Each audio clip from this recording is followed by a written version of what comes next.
Winging It is going to college, so of course the first thing we want to talk about is financial aid. We're joined today with our student aid expert, Jeff Pagano from Daemen.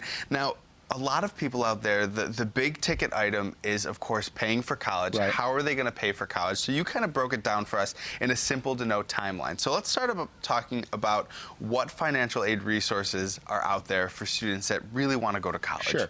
I think, when people think about financial aid, they assume it's all the free grant and scholarship money. That's certainly one source of it, but we also determine their eligibility for not only the scholarships and grants, but loan programs and also work-study programs. There's two types of financial aid: merit-based aid, need-based aid. Merit-based is based on something other than financial aid. For example, when you apply to the college, you're going to submit your SATs, ACTs, high school grades, and the college is going to determine hopefully some sort of an academic scholarship. So really the first step is understanding what all of this means. And I know when we talk about financial aid, a lot of people talk about scholarships, but the other sort of name on everyone's tongue is FAFSA. So what is FAFSA all about? FAFSA, by definition, is the free application for federal student aid. It's the driver of the financial aid process.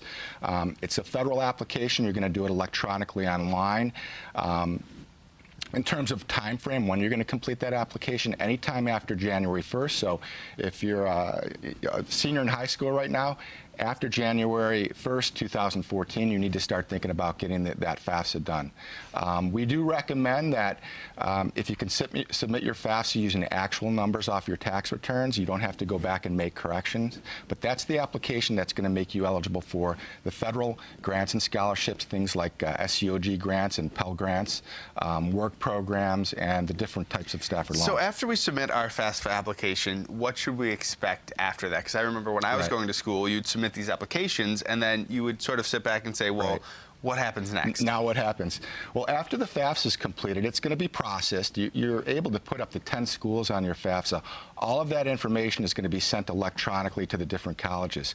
Once we receive that as a college, we're going to, first make sure that you've been accepted to the college. If you have, we can determine your financial aid award package and then send that out to you.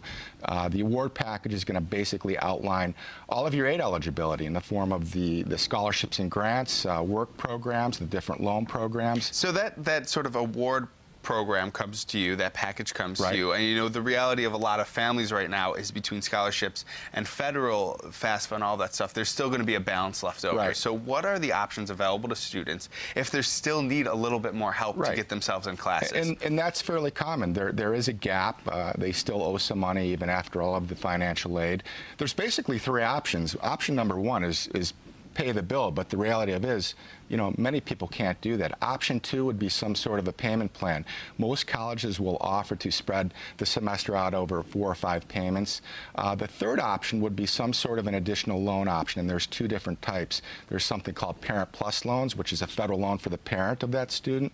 And there's also private alternative loans that students can apply for. Now, real quick, when we start to talk about student loans, let's turn it over to Daemen. A lot of people are concerned what's going to happen after they get out of college, when they start having to pay for the college experience. Is there someone at Daemen that would talk them through sort of the reality of the situation once they graduate from college? Absolutely. In fact, before they can even take these federal loans out, they have to go through something called entrance counseling. It's an online through a federal website. They're educated on loans, loan responsibility. Once they get ready to graduate, they do something called exit counseling, pretty much the same thing, so that we try to get them prepared for repayment. And of course, this conversation is happening at Daemen, but it's also happening at universities all over the country. Everywhere. Thank you so much for joining us today, Jeff. And of course, we're going to continue the conversation about universities and college throughout this entire week.